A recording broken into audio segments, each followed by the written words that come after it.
Good afternoon, everyone. Welcome to the last of the NORA Webcast. The last of the NORA Webcast shows before Christmas. I hope you're feeling festive.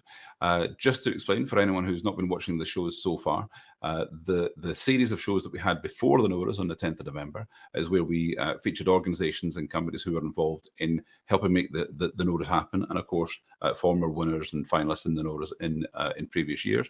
This year, now what we're doing since the event itself is we're focusing on the companies who went away with a trophy in their hands, the companies who have been successful in the NORAs, and some of those for the first time, some of those multiple winners, as our guest is today.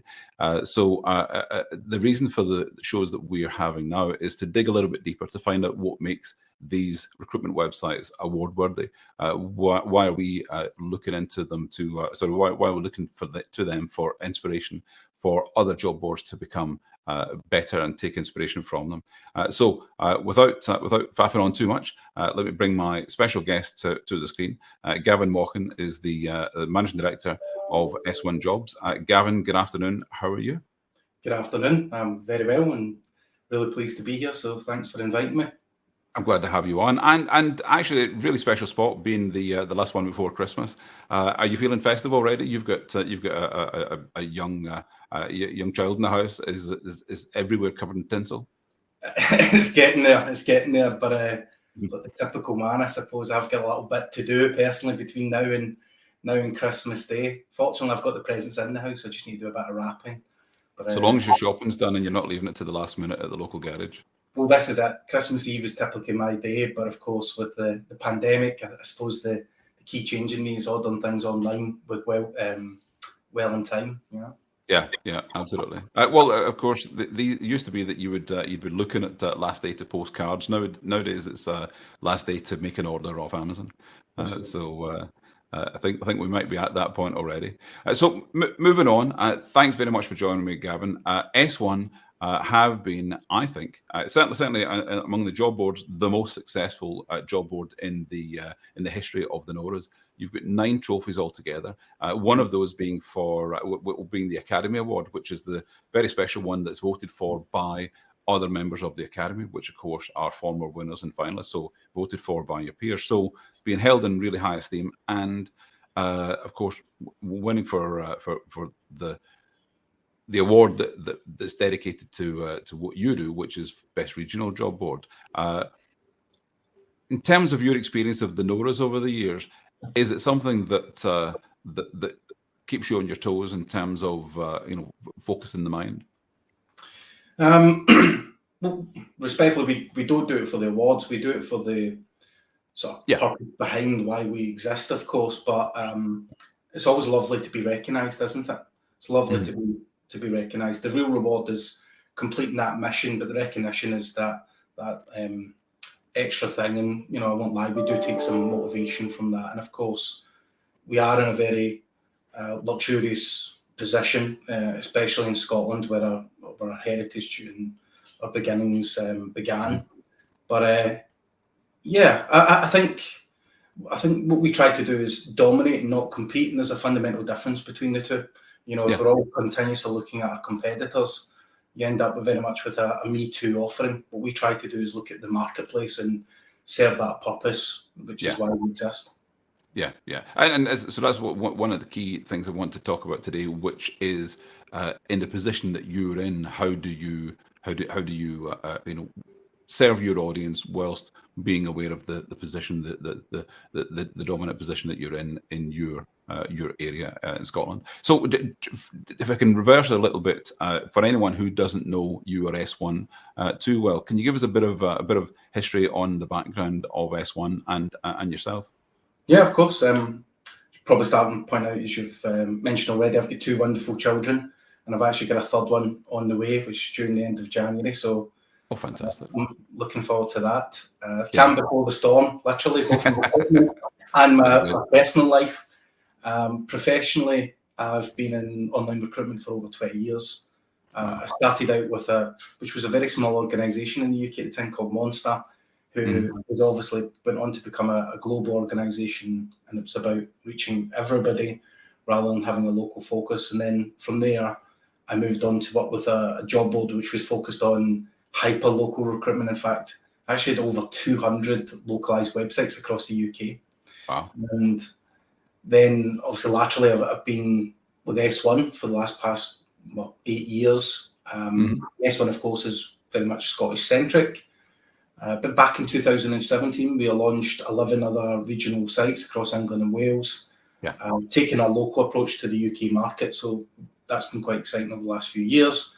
And then there's maybe a third part of our business, which is called Recruitment IQ, which I just sometimes refer to as a pay-as-you-go RPO business, where we deliver recruitment outcomes on behalf of customers. So rather than the DIY style of most job boards, we do it on customers' behalf. Yeah. And I hope you don't mind me saying, but your personality is very much stamped right through S1 and X1. You're now MD, but you've worked in a variety of roles, mostly on the sales and marketing front, and you're very much the driver behind that. There have been other people who have preceded you, but if there's anything going on in S1, then I would expect you to know it in pretty good detail. So can you tell me, to what degree would you say that S1 is distinctive from your regular big brand job boards such as Total Jobs or Monster and Indeed and so on? But big question. Obviously, it depends on which lens you put on it. I suppose if you look at it from a product perspective, some people might just see the same, job postings and see a CV database. I think thereafter is probably where the similarities end. What I would say our unique competencies are, and perhaps where we differentiate ourselves, is maybe in 4 areas. Passive. We're part of a newspaper group called Newsquest. It's the largest local publisher in the UK, which means we essentially have access to a huge audience of over 70 million visits per month. So that's quite significant, and that's really useful when you need to find candidates who might not be active in the marketplace, for example. The other key thing for us is, again, because of that relationship we have with our news sites, is story. Our ability to create and distribute story, I think, is completely unique in comparison to the other top job boards in the UK, certainly anyway. And when it comes to story, I think story is the most powerful way of conveying your culture, building and stimulating demand from candidates, and also getting engagement from elusive groups like the passive job seeker. All you need is the case study of Google, don't you? Google's proven that story is very effective. The fact that we all know about the free lunches, the sleep pods, and segues, and that's because Google very cleverly views story. And some of the other areas, Stephen, local is the obvious thing to point out. We're local. Most of our competitors are national or globally focused. So that has a massive bearing on our effectiveness, for sure. That local side of things, it does mean that each of the sites that you operate across the country can be tailored to the audience in those locations. And we all know, certainly in Scotland, there's a distinctive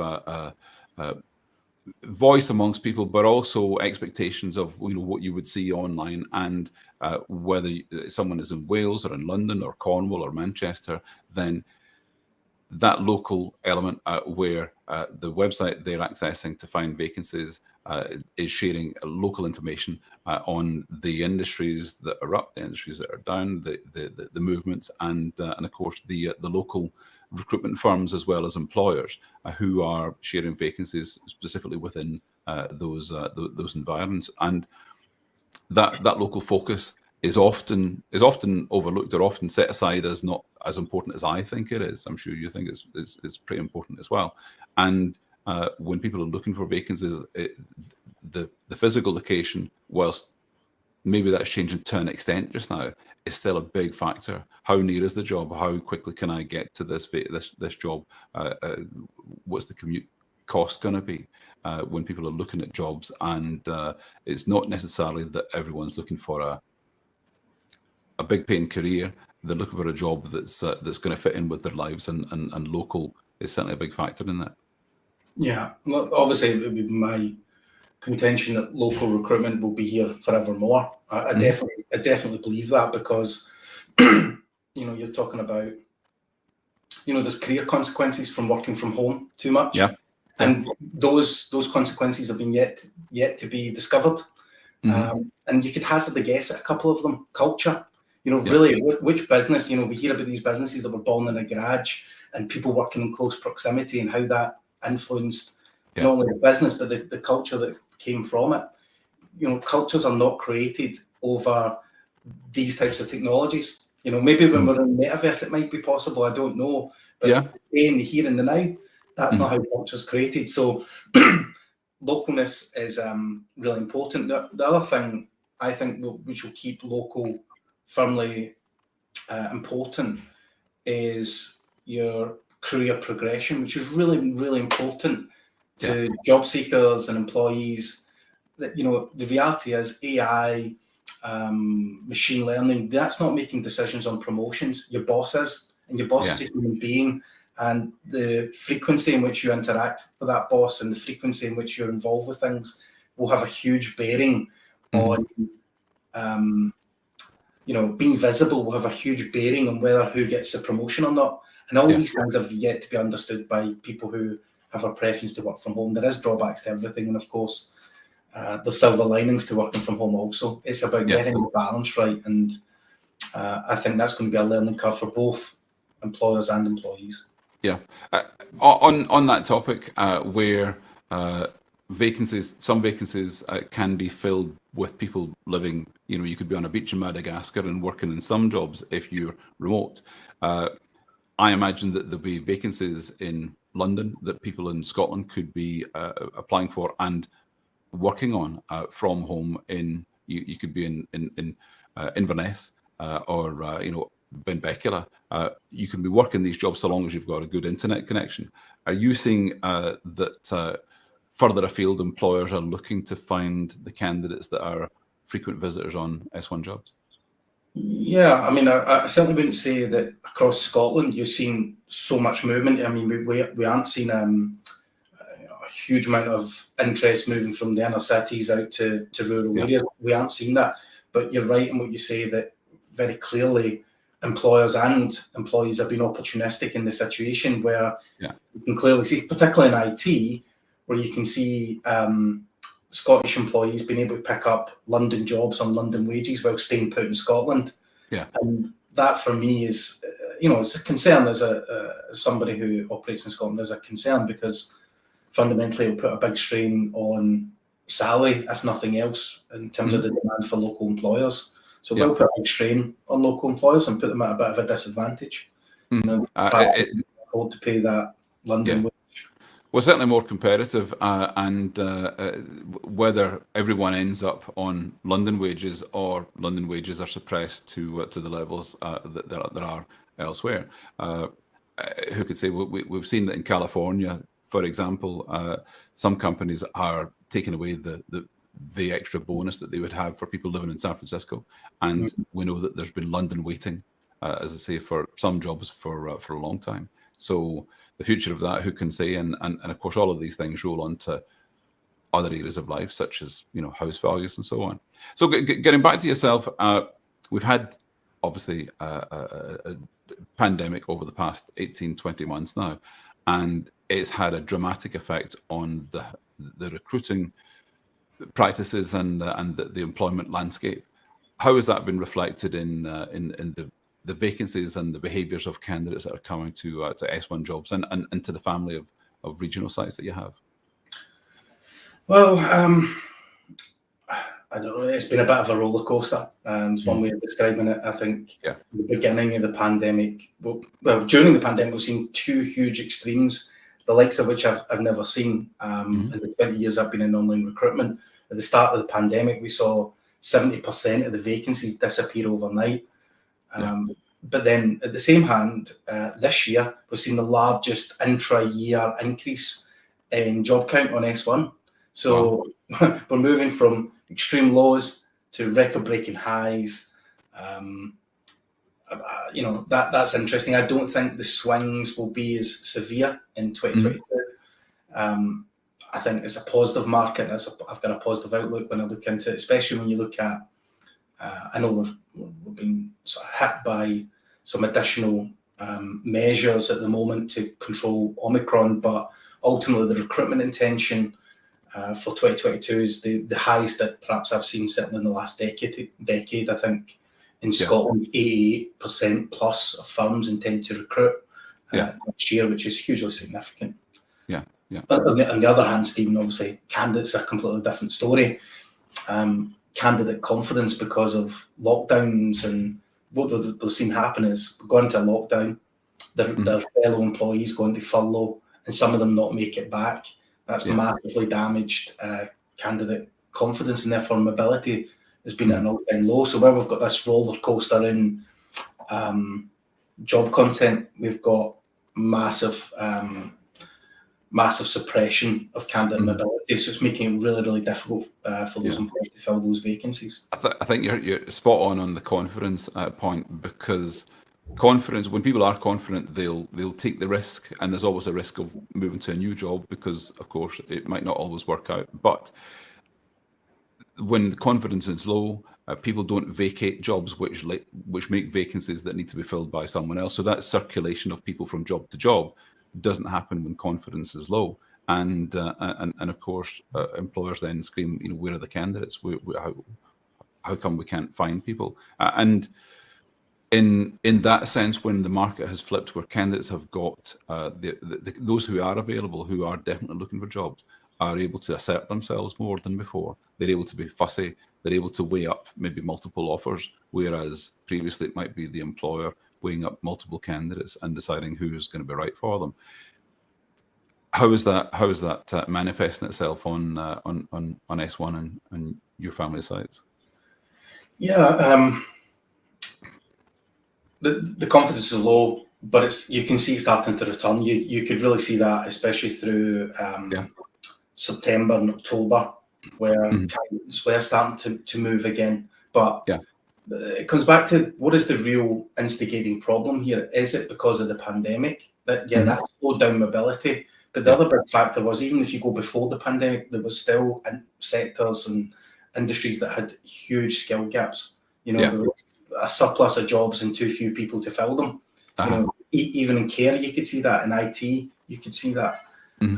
So situation has just been exacerbated. Clearly what the solution lies in is learning. Both the employees' ability to learn new skills and the employer's ability to train new skills will be fundamental for moving forward. I think even from a candidate attribute point of view, learnability might be the next best thing you'll have to your actual pension, your future in work. It does mean that candidates who, to an extent, might have been overlooked before, and it might be older candidates who just weren't getting replies to their applications, or candidates from more diverse backgrounds where unfortunately there's been a bias that has set them to one side, or people who had less than perfect qualifications for jobs that companies are now saying, well, maybe we should consider people with slightly less experience or slightly lesser qualifications that we can train them up. So that DE&I issue, how are you helping employers to find more diverse candidates where they want to have be more reflective in their workforce of the community? So I suppose before touching on the diversity aspect, just to touch on skills, you're absolutely right. Employers should be looking more at skills in sort of two different buckets. There's perishable skills, which is the skills that we tend to focus on. You're either you're a Python developer, but actually, if you put that person in a box, those skills will run out pretty quickly over time. But those durable skills, which sometimes people call the soft skills, they are often overlooked. And learnability in itself is a skill in itself. And I actually think that'll become more and more important. Employers should start looking for things like cultural fit, values, experience, and those durable skills, learnability being one of the key ones. When it comes to diversity, I think there's an interesting opportunity for S1 and our sort of group of recruitment companies. As we saw recently, Facebook has downgraded their targeting options when it comes to looking for certain types of individuals. And in fact, Yeah. You and I were discussing earlier that the intention is to pull out of recruitment across Europe, everywhere, I think, perhaps from the US. Mm. It's quite an interesting point of view because, it's a big step, and I think it's a positive for the job boards, I suppose, from a business and commercial point of view. Yeah. But really, the challenge is to find certain types of individuals, and we have a great network to do that, not only on the job boards themselves, Stephen, but of course using that wider audience that we have across our news network. And of course our targeting options are really akin to finding the types of people that you would want to from a diversity standpoint. So we think that's a great opportunity. The other thing you need to do if you're going to pull in people from a D&I background is make sure that your site's accessible, and that's one of the things that we've worked really hard to do, to make sure that as we've moved platform and for S1 and the X1 sites, to make sure that our accessibility is in a really good position. There's more work we have to do, but I think there's only ourselves and one other job board that I would say has got no critical errors when it comes from an accessibility point of view. So we're really proud of that. Just means we're well placed. That's not about commenting on anybody else. It just means that we think we're well placed to handle those types of individuals. Certainly from the judges' point of view in the NORAs, and S1 is, as we know, has a great reputation in winning at the NORAs and being a successful site in its own right. But the step to the new platform,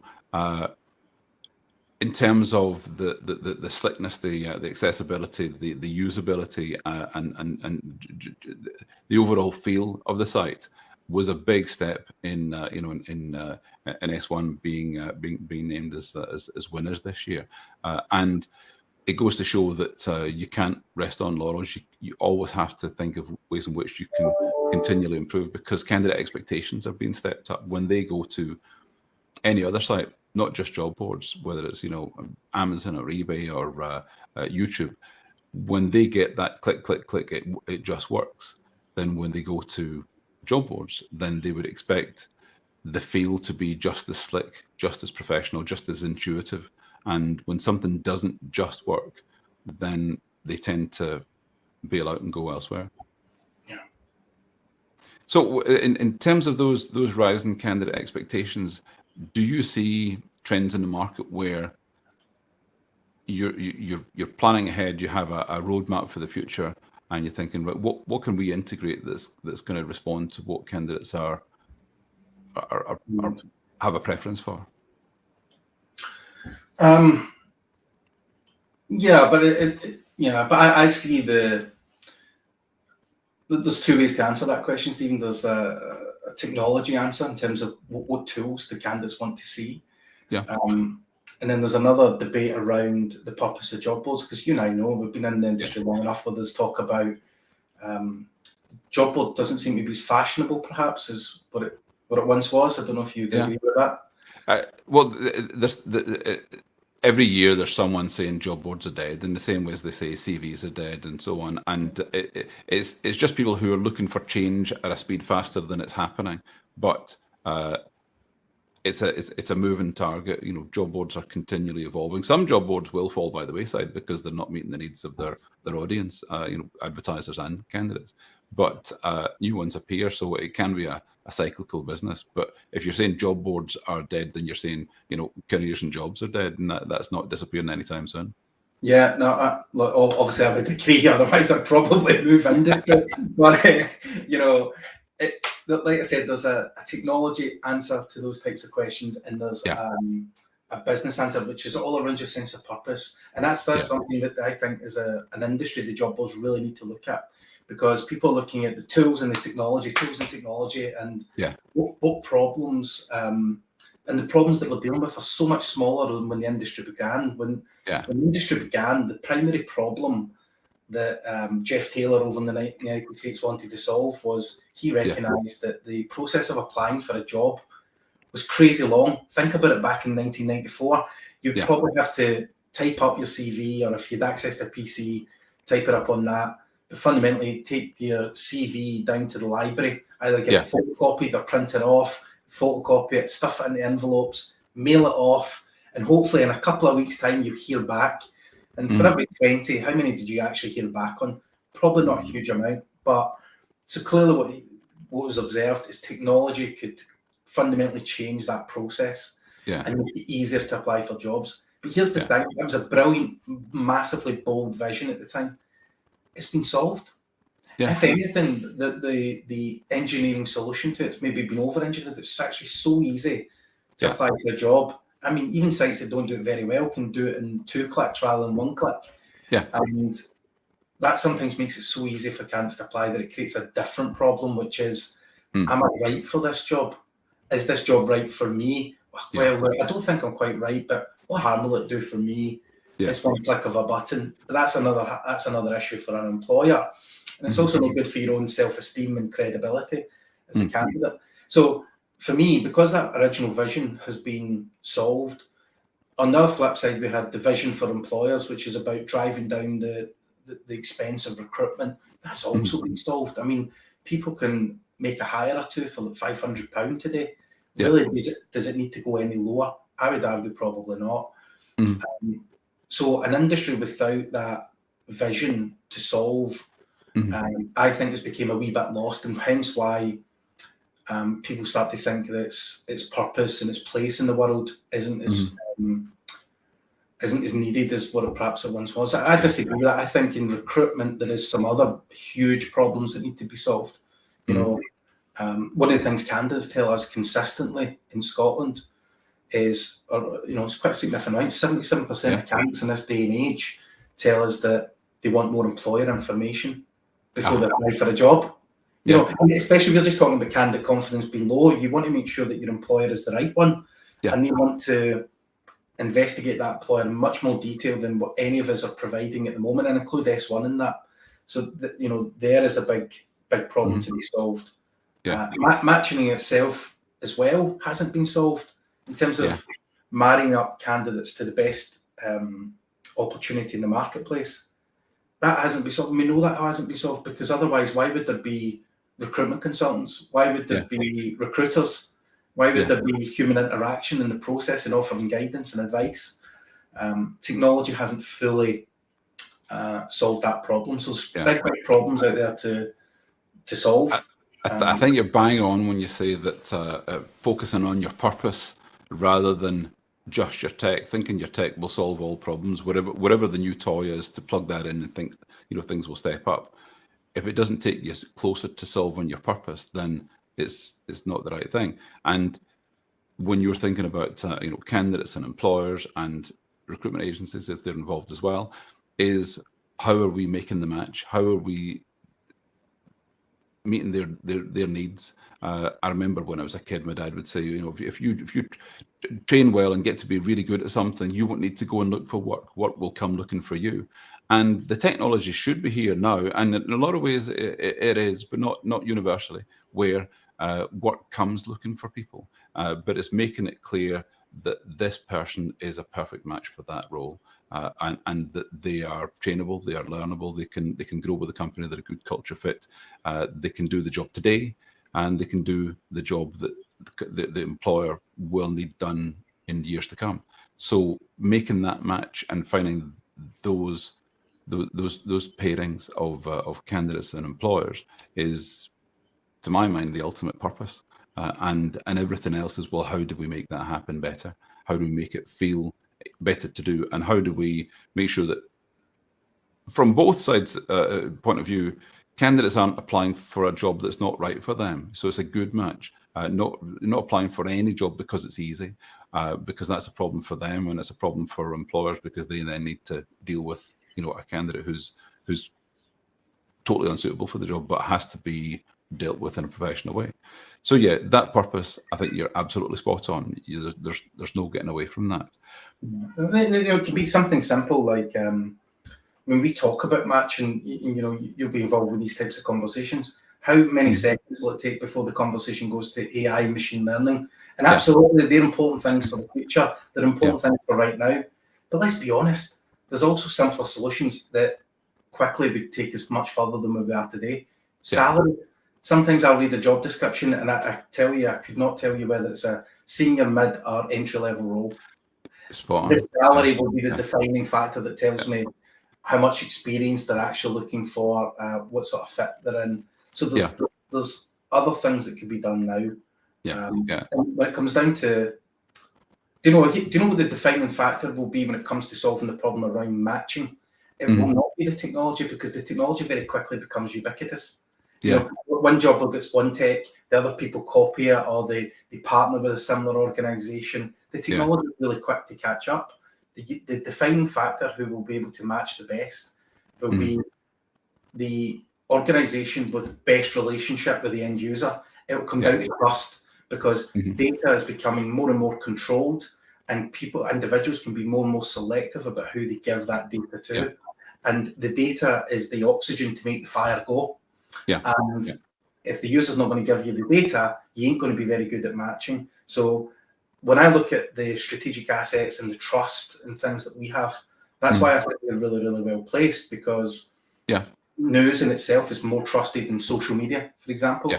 S1, in comparison to other platforms that are available out there, the key thing is when we speak to candidates in terms of the words that they think of when they think of s1jobs, trusted in the 8 years that I've been here has been one of the prevalent top words that's used by candidates. They trust us.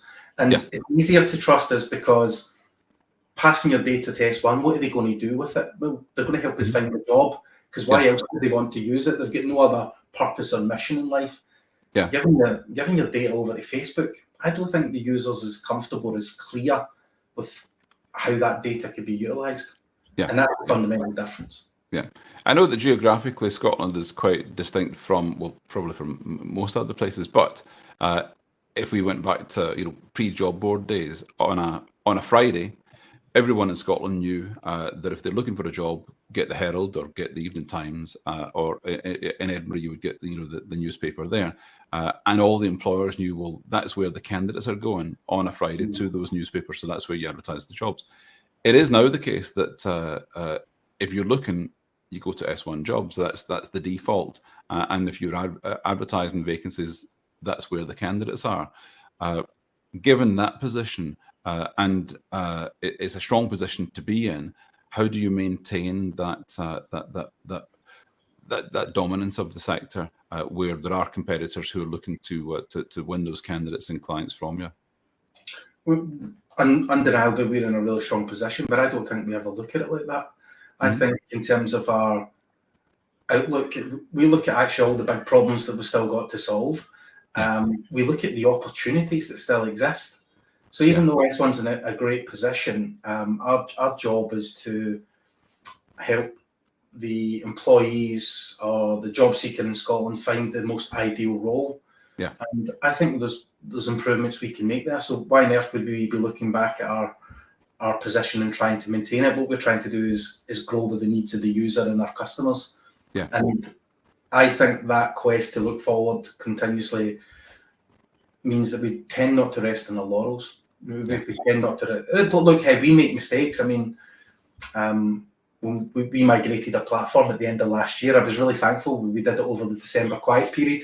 Not everything went perfectly. I'll be honest with you. And then we went into Q1 at the beginning of this year, and of course we found ourselves in lockdown, and that probably gave us a little bit of cover as well to deal with some of the hangovers of our migration. So we don't get everything right, and when I look forward, I think some of the more exciting things that we've got are yet to be seen. I think 70% of me and my team's value will come in the future, not what we've done in the past. So it's certainly from what I've seen, the outreach that you do and being involved in the wider recruitment community in Scotland, not just recruitment agencies but employers too. You with your own awards and various other initiatives, you don't sit back and just say, if you want to advertise jobs, here's the price. There's a lot more to it than that. You're involved in the marketplace, and I think certainly from a regional job board point of view, but any job board point of view, being involved with the day-to-day lives of your audience on employers and candidate side is vital, and I think that's a big part of why S1 remains relevant. So last question, I know we've gone a little bit over time and we were a bit delayed in getting started in the first place, but last question, what can we expect from S1 in the next 12 months? I know it's kind of a crystal ball question because we don't know what's happening in the world in 12 months. But is there anything that you can share that we can expect from S1? Well, from S1, I think one of the key areas of growth for us next year will be the growth of our services business, Stephen. The reality is, as recruitment has become tougher, which we've spoken about a lot today, companies will look to remove that challenge or remove the hassle of recruitment even more so by outsourcing it. And our Recruitment IQ business, I think, is well situated to help support businesses there. So definitely our Rec IQ business is going to grow. We have this massive audience across our news sites. We need to help firms utilise that audience better. And a key thing that we'll focus on is information and stories and how we help build them, create them, distribute them, and link them to the actionable bit of actually then applying for the job. So a big part of our story next year, funnily enough, is story and helping organisations create and get those out there. Fantastic. That's good to hear. Well, Gavin, it's been a fantastic experience having you on as a guest today. Again, many congratulations on S1 being so successful in the NORAs over the last 21 years. And I'm sure going to be competing hard next year, firstly for the candidates and clients. But if you win an award along the way, then that would always be nice, I'm sure.